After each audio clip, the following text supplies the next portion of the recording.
Hello friends, कैसे हैं आप सब। आई होप आप सब बहुत अच्छे होंगे। आज की क्लास में आप सबका स्वागत है। फ्रेंड्स, ये हमारी इंडिफरेंस कर्व एनालिसिस की 4th क्लास है। इससे पहले की क्लासेस में हम indifference curve, map, schedule, assumptions, marginal rate of substitution and properties of indifference curve को इन डिटेल डिस्कस कर चुके हैं। और आज हम पढ़ने वाले हैं बजट लाइन। बहुत इंपॉर्टेंट टॉपिक है एंड बहुत ईजी है। चलिए देख लेते हैं। Yes, budget line. बजट होता क्या है? बजट हमारी इनकम एंड एक्सपेंडिचर का एक एस्टिमेशन होता है। अगर इस एस्टिमेशन को हम ग्राफ के रूप में रिप्रेजेंट करें तो हमें मिलती है एक बजट लाइन। लाइन मीन्स जो हमारी बाउंड्री सेट करती है, हमारी लिमिट बताती है कि आप उस लिमिट से बाहर एक्सपेंडिचर नहीं कर सकते हैं। अगर इसको हम सिंप्लीफाई करें तो हम ये बोल सकते हैं कि हमारे पास एक फिक्स इनकम होगी। उस फिक्स इनकम को हमें टू गुड्स पर खर्च करना है और टू गुड्स पर ऐसे खर्च करना है कि उससे जितने भी हमें कॉम्बिनेशन मिलेंगे वो इक्वल एक्सपेंडिचर को रिप्रेजेंट करेंगे। ओके, चलिए एक एग्जाम्पल भी ले लेते हैं। हम मान लेते हैं कि हमारे पास 50 रुपीज़ है और 50 रुपीज़ को हम टू गुड्स पर खर्च करने वाले हैं। फर्स्ट गुड पर हम 10 रुपीज़ खर्च करते हैं तो सेकंड के लिए 40 बचते हैं। और फिर अगर हम सेकंड कॉम्बिनेशन देखें तो हम 20 खर्च करते हैं तो 30 बचते हैं। फिर थर्ड टाइम अगर हम देखें तो 30 खर्च करते हैं तो 20 बचते हैं सेकंड गुड के लिए। तो ये क्या है, हमें डिफरेंट डिफरेंट कॉम्बिनेशन मिल रहे हैं और इनका टोटल कितना आ रहा है 50। ठीक है, तो इसका मतलब ये जितने भी कॉम्बिनेशन होंगे ये इक्वल एक्सपेंडिचर को रिप्रेजेंट करेंगे और ये हमारी इनकम के इक्वल होंगे। ओके, चलिए अब पढ़ लेते हैं। अ बजट लाइन और price line represents the various combination of two goods which can be purchased with a given money income and the given prices of goods. इसका मतलब जो भी हमें इनकम गिवन होगी वो फिक्स रहेगी, वो चेंज नहीं होगी और प्राइसेस भी हमें गिवन होंगे और वो भी फिक्स रहेंगे। ओके, उसके बाद two essential component of a budget line, मतलब अगर हमें बजट लाइन प्रिपेयर करनी है तो टू एसेंशियल कंपोनेंट हमारे पास होने चाहिए। मतलब इनके बिना हम बजट लाइन नहीं बना सकते। वो कौन से हैं? हमें इनकम पता होनी चाहिए कंज्यूमर की एंड जो गुड्स हम ले रहे हैं उनके प्राइजेस भी हमें पता होने चाहिए। क्लियर? यस, नेक्स्ट है बजट लाइन के अदर नेम। मतलब हमें हो सकता है कि एग्जाम में बजट लाइन वर्ड ना देखने को मिले, ये अदर नेम देखने को मिल सकते हैं। कौन कौन से नेम है? Consumption possibility curve, price income line, outlay line, budget constant मतलब बजट की लिमिट, एक्सपेंडिचर लाइन क्योंकि ये हमें बता रहा है कि आप कितना एक्सपेंडिचर कर सकते हैं, एक्सपेंडिचर को शो करने वाली लाइन ही है। प्राइस अपॉर्चुनिटी लाइन या लाइन ऑफ अटेनेबल कॉम्बिनेशन, मतलब इस लाइन पर जितने भी कॉम्बिनेशन होंगे आप उनको अटेन कर सकते हैं और उससे बाहर जितने भी कॉम्बिनेशन होंगे उसको आप अटेन नहीं कर सकते। ओके, फिर आती है इक्वेशन ऑफ बजट लाइन। बहुत इंपॉर्टेंट इक्वेशन है। यस, ये इक्वेशन हमें ये बता रही है कि हम टू गुड्स को परचेज करने वाले हैं। अगर हम मान लेते हैं कि two goods X and Y है तो एक्स गुड के प्राइस को जब उसकी क्वांटिटी से मल्टीप्लाई कर देते हैं और वाई गुड की क्वांटिटी को उसके प्राइस से मल्टीप्लाई कर देते हैं और अगर इन दोनों गुड को हम प्लस कर दें तो हमें जो वो उसका टोटल मिलेगा वो एक्सपेंडिचर होगा, टोटल वो इनकम के इक्वल होगा। ठीक है, तो वो इनकम क्या है हमारी यहाँ पर? M, consumer's money income. ठीक है, मतलब ये हमारा खर्च है और ये क्या है? हमारी इनकम है। ठीक है, नेक्स्ट है अजप्शन ऑफ ए बजट लाइन। तो यहाँ पर इसकी क्या अजप्शन है कि टू कॉमोडिटी होंगी and income of consumer is known, मतलब हमें कंज्यूमर की इनकम भी पता रहेगी कितनी है। जैसा कि अभी हमने माना यहाँ पर 50 रुपीज़ थी और टू कॉमोडिटी ही ली है हमने। और टू क्यों ले रहे हैं? क्योंकि हम ग्राफ पर ओनली टू कॉमोडिटी को ही रिप्रेजेंट कर सकते हैं। देन आता है मार्केट प्राइस इज नोन, मतलब जितने भी गुड्स हम ले रहे हैं उनका प्राइस हमें पता होना चाहिए। Expenditure is equal to the income, मतलब हम उतना ही खर्च कर सकते हैं जितनी हमारे पास इनकम है। ठीक है, इनकम से ज़्यादा हम खर्च नहीं कर सकते।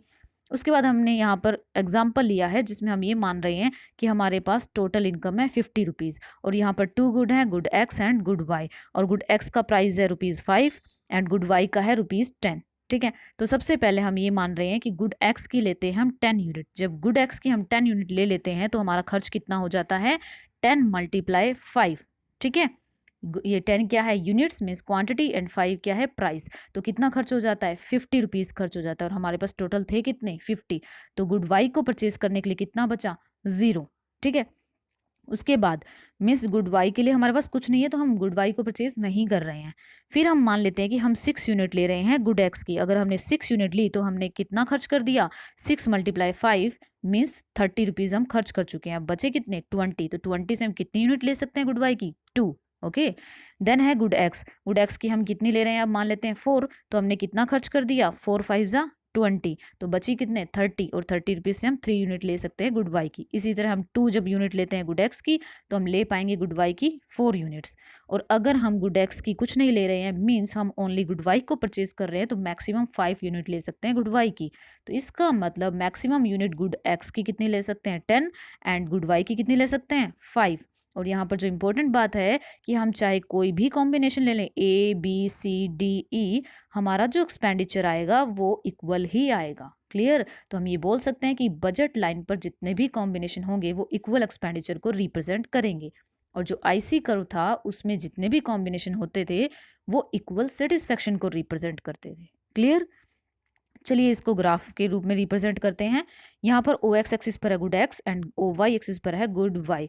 तो यहाँ पर जो ए कॉम्बिनेशन है वो रिप्रेजेंट कर रहा है कि हमने गुड एक्स की 10 यूनिट ली है उस टाइम पर गुड वाई की 0, और अगर हम मैक्सिमम यूनिट गुड वाई की लेते हैं 5, तब हम गुड एक्स की कितनी लेंगे 0। तो यहाँ से एक इम्पोर्टेंट बात और निकल करके आती है कि जो बजट लाइन है वहाँ पर कोई एक गुड 0 हो सकती है, बट आईसी में कोई भी गुड 0 नहीं हो सकती। हमने वहाँ पढ़ा था कि आईसी किसी भी एक्सिस को टच नहीं करता है क्योंकि वहाँ पर कोई गुड 0 नहीं हो सकती, बट बजट लाइन में गुड 0 हो सकती है। क्लियर? तो यहाँ पर जितने भी ये कॉम्बिनेशन है ये हमें रिप्रेजेंट कर रहे हैं कि आप चाहे कोई भी कॉम्बिनेशन ले लो, एक्सपेंडिचर सेम रहने वाला है। अगर आप गुड एक्स की 6 यूनिट लेते हैं एंड गुड वाई की 2 लेते हैं तो आपको बी कॉम्बिनेशन मिलता है, और गुड एक्स की 4 लेते हैं, गुड वाई की 3 तो सी कॉम्बिनेशन मिलता है, और गुड एक्स की 2 एंड गुड वाई की 4 तो हमें डी कॉम्बिनेशन मिलता है। क्लियर? तो ये जितने भी कॉम्बिनेशन है ये इक्वल एक्सपेंडिचर को रिप्रेजेंट कर रहे हैं। ओके, और जो ये बजट लाइन है इसकी इक्वेशन क्या रहेगी? Price of X multiply quantity of X plus में price of Y multiply quantity of Y is equal to M. Clear? और अगर हम ई पॉइंट की इक्वेशन देखें तो बनती है एम डिवाइड बाय में प्राइस ऑफ वाई, और ए की इक्वेशन क्या बनती है एम डिवाइड बाय में प्राइस ऑफ एक्स। ये कैसे बनी है? देखिए, अगर मैं यहाँ बात कर रही हूँ गुड वाई की, तो यहाँ पर गुड वाई तो ले रहे हैं हम, बट गुड एक्स क्या है 0। तो अगर मैं यहाँ पर 0 पुट कर दूं तो ये इक्वेशन ये तो 0 हो गई, तो बचा क्या हमारे पास ये वाली इक्वेशन। तो इसका मतलब price of Y multiply quantity of Y is equal to M, और हमें अगर क्वांटिटी निकालनी है तो ये प्राइस ऑफ वाई क्या चला जाएगा डिवाइड वाई में। ठीक है, तो एम के डिवाइड में कहाँ चला गया प्राइस ऑफ वाई। तो यहाँ से इक्वेशन क्या मिली M divide by price of Y. इसी तरह अगर हम यहाँ पर बात करें ए पॉइंट की, तो यहाँ पर x क्या है 0। तो अगर यहाँ से हमने यहाँ पर quantity of y, sorry y 0 है, अगर क्वांटिटी ऑफ y 0 पुट कर दी तो यहाँ से हम निकाल सकते हैं क्वांटिटी ऑफ x। कैसे? यहाँ पर अगर क्वांटिटी ऑफ x निकालनी है तो हमारे पास ये बचता है, तो यहाँ से क्वांटिटी ऑफ x को रख लेते हैं और इज इक्वल टू m, और ये प्राइस ऑफ x कहाँ चला जाएगा m के बाय में। ठीक है, तो यहाँ से क्या इक्वेशन आती है m डिवाइड बाय में प्राइस ऑफ x, और यहाँ से क्या आती है m डिवाइड बाय में प्राइस ऑफ y। क्यों आती है? क्योंकि यहाँ पर एक गुड 0 है और इस इक्वेशन में 0 पुट करते ही वो 0 हो जाती है। क्लियर? यस। नेक्स्ट है properties of budget line. Property क्या है? स्ट्रेट लाइन, मतलब जो बजट लाइन होती है वो स्ट्रेट लाइन होती है, और स्ट्रेट लाइन की होती है due to constant market rate of exchange. मतलब जो मार्केट रेट ऑफ एक्सचेंज है वो कांस्टेंट होगा। कांस्टेंट, देखिए उससे पहले ये देखते हैं कि आप सोच रहे होंगे कि एमआरई होता क्या है। देखिए एमआरई क्या है? Market rate of exchange refers to the ratio of units sacrificed of Y to acquire specific unit of X at a given market price. मतलब मार्केट में जो प्राइस गिवन है उस प्राइस पर आप गुड एक्स के लिए गुड वाई को की कितनी यूनिट को सेक्रीफाइस करने के लिए रेडी हैं, उसी को बोलते हैं मार्केट रेट ऑफ एक्सचेंज। ठीक है, और ये इंपॉर्टेंट है। ये होता क्या है? ये स्लोप होता है बजट लाइन का। ठीक है, ये क्या होता है? Slope of budget line. और ये कैसी रहती है? कांस्टेंट रहती है। ठीक है, कैसी रहती है? कांस्टेंट रहती है। आप यहाँ से देख सकते हैं कि जो गुड एक्स और गुड वाई है, देखिए यहाँ पे आपने कितनी क्वांटिटीज को सेक्रीफाइस किया है, यहाँ पर 4 और यहाँ पर कितनी 2, और फिर देखिए आप 1 यहाँ पर कितनी करते चले जा रहे हैं 2, और यहाँ कितनी 1। तो रेशियो देखिए कितना बनता है 2 और 1, सबका कितना आता है 2 और 1 2 1। ठीक है, तो इसका मतलब ये रेशियो कैसा रहता है? सेम रहता है, कांस्टेंट रहता है। तो इसी को हम क्या बोलते हैं? MRE। मतलब कि जो मार्केट में प्राइस है उस प्राइस पर आप एक गुड को ले रहे हैं तो उसके लिए सेकंड गुड की कितनी यूनिट को सेक्रीफाइस करने के लिए रेडी है। क्लियर। और इसी को हम बोलते हैं slope of budget line. Clear. और इसीलिए ये स्ट्रेट लाइन बनता है। क्यों? क्योंकि ये कांस्टेंट होता है। नेक्स्ट है नेगेटिव स्लोप, और इसकी स्लोप कैसी होती है? नेगेटिव होती है। क्यों? क्योंकि यहाँ पर अगर आप एक गुड को ले रहे हैं तो सेकंड गुड को आप छोड़ भी रहे हैं, जैसा कि आप यहाँ टेबल में देख सकते हैं। यहाँ पर अगर आप गुड वाई को ले रहे हैं तो गुड एक्स को आप यहाँ छोड़ रहे हैं। ओके, तो इसीलिए कैसी स्लोप बनती है? नेगेटिव स्लोप बनती है। अब आपसे पूछा जा सकता है कि बजट लाइन शिफ्ट हो सकती है। यस, बजट लाइन शिफ्ट हो सकती है। वो इनवर्ड भी हो सकती है एंड आउटवर्ड भी हो सकती है। और अगर आपकी, देखिए यहाँ से अगर मैं ये बोलूँ कि इनकम बढ़ गई है, अगर इनकम बढ़ जाएगी तो आपकी परचेजिंग पावर बढ़ जाएगी, आप ज़्यादा गुड खरीद पाएंगे, तो ये जो बजट लाइन है ये बाहर की ओर शिफ्ट कर जाएगी। और अगर इनकम कम हो गई तो, और ये ध्यान रखिएगा, इनकम बढ़ रही है या कम हो रही है तो उस टाइम पे प्राइस आपके कांस्टेंट रहेंगे। ठीक है। और अगर आपकी इनकम कम हो गई तो आप कम गुड खरीद पाएंगे, तो आपकी जो बजट लाइन है वो अंदर की ओर शिफ्ट हो जाएगी। ठीक है। तो इसको बोलेंगे इनवर्ड और इसको बोलेंगे आउटवर्ड। ठीक है। तो yes, budget line can shift inward and outward with the change in income and no change in the price of good. Next है budget line depicts the boundary line below which lies the region containing attainable combination of two commodities. Means ये कह रहा है कि जो ये budget line है इसके बीच में आप कितने भी कॉम्बिनेशन ले लीजिए, मीन्स ये आप उसको अटेन कर सकते हैं क्योंकि वो आपकी बाउंड्री के बीच में है। और अगर आपने बाहर कोई कॉम्बिनेशन लिया तो वो अटेनेबल नहीं होगा। क्यों? क्योंकि आपके पास फिक्स इनकम है, आप यहाँ तक जा ही नहीं सकते। ठीक है, क्योंकि आपके पास इनकम फिक्स है, आप आगे खरीद ही नहीं सकते कुछ। ठीक है। नेक्स्ट है the slope of budget line will be equal to the negative inverse of the ratio of the prices. Means हमारी जो स्लोप होगी बजट लाइन की वो किसके इक्वल होगी? Price of x divide by में प्राइस ऑफ वाई। ठीक है। नेक्स्ट है शिफ्ट्स इन budget line. Means budget line shift हो सकती है, अभी हमने देखा।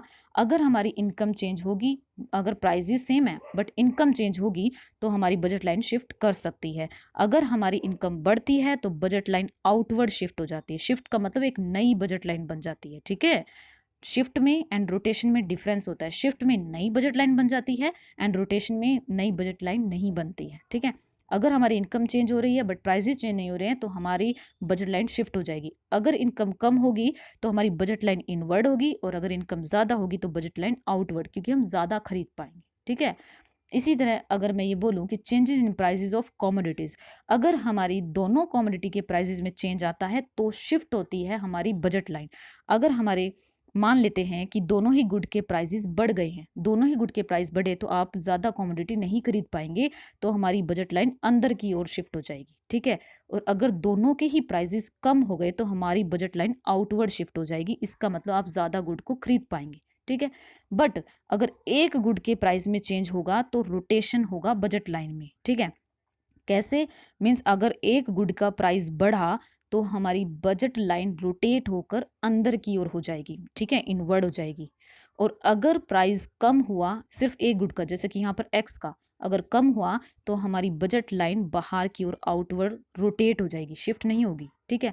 इसी तरह अगर वाई कमोडिटी की बात करें तो क्या होगा? हमारी गुड, अगर वाई के प्राइजेस कम हुए तो हमारी जो बजट लाइन है वो रोटेट हो जाएगी आउटवर्ड, और अगर प्राइजेस बढ़े तो रोटेट हो जाएगी इनवर्ड। क्लियर? आई होप ये वीडियो आपको अच्छी लगी होगी। अगर अच्छी लगती है तो please comment, like and share ज़रूर करिए। Thank you friends, thank for being here. Thank you.